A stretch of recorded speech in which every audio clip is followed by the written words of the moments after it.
Hi, I'm Corey Green. Today I'm going to do an album review because I'm bored and I'm stuck in quarantine, so screw it. And if I get enough subs and views, then maybe I can make like 20 cents a day when I move out. So subscribe and help me get better equipment or something. I don't know. Anyways, today I'm going to review the latest Cavetown album, Sleepyhead.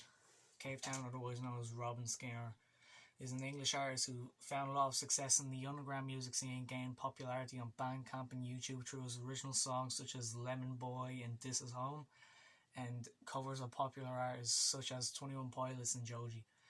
Despite releasing three critically well acclaimed albums before this is Sleepyhead is his major label debut.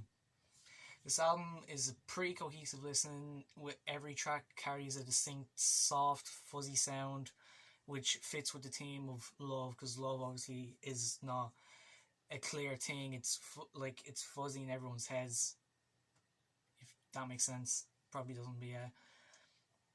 And the thing that I find important with Sleepyhead is that it maintains Cavetown's identity, like musical identity, with the fact that it sounds like a lot of his other stuff, which is good because usually once you're signed to a major label, a lot of your sound goes, or at least is altered. So at least that is a positive.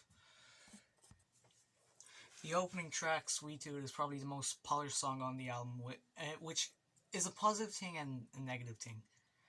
The song is very good in my opinion, with low key guitar and drums climaxing to an almost orchestral crescendo by the end of the song. The, it doesn't sound like the rest of the album really. Like the the rest of the album is like soft and mushy in a good way, and lyrically and audibly. The lyrics on Sweet Tooth are mushy, but the sound isn't. It's too clear for it to feel like it fits on the album. And obviously, like, it fits the theme of the album, the anxiety around relationships and life, and the general feeling of not being enough. So, in that sense, it fits the album, but I just don't think it sounds like a standalone single that was thrown onto the album, kind of like, say, Venom on Kamikaze. Bad example because Venom was terrible, so was Kamikaze. But you get what I'm saying.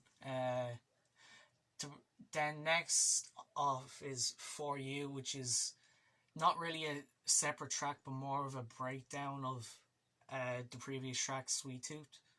So not much to say about it. It just the mixing is a bit different on it, but it sounds more like the rest of the album.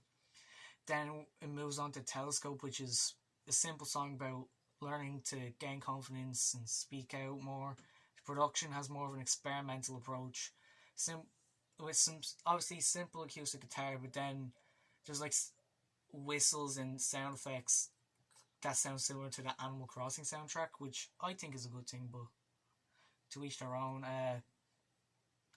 And after that, it leads into Feb 14th, which is an ode to the worries of not being enough for your partner on Valentine's Day, which of course is the one true day to love them, or at least that's the stigma in society. And how it also talks about how those close to him help him during these struggles. The sound, again, is simple layered guitar and piano riff, which gives the focus more so to the lyrics, which are like fairly good. His vocals on throughout most of the album are pretty solid. And then you could say it's the same for Pajama Pants, which is just more of a storytelling track about Robin being fearful of his partner not finding him attractive enough through the lows of his lives, and being fearful that he won't stick with him.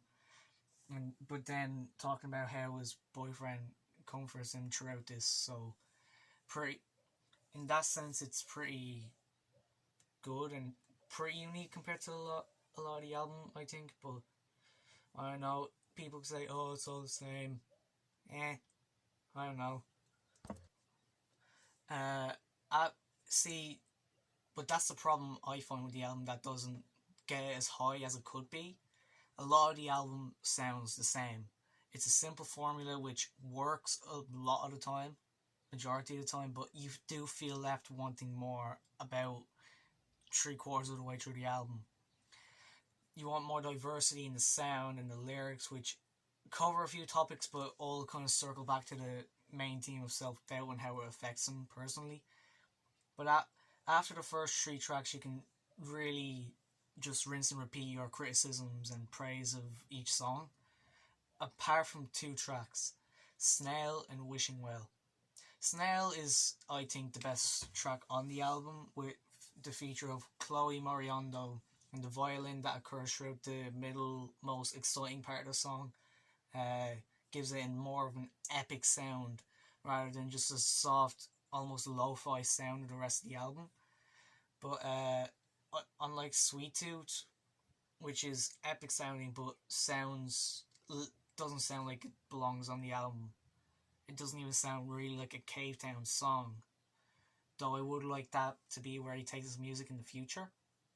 And then Wishing Well is probably the worst song in the album, with same simple sound, same simple theme, but this time his vocals are really scratchy and just grating to listen to, and it's genuinely just painful to get through. I think I've listened to the whole thing twice, but I just can't deal with it.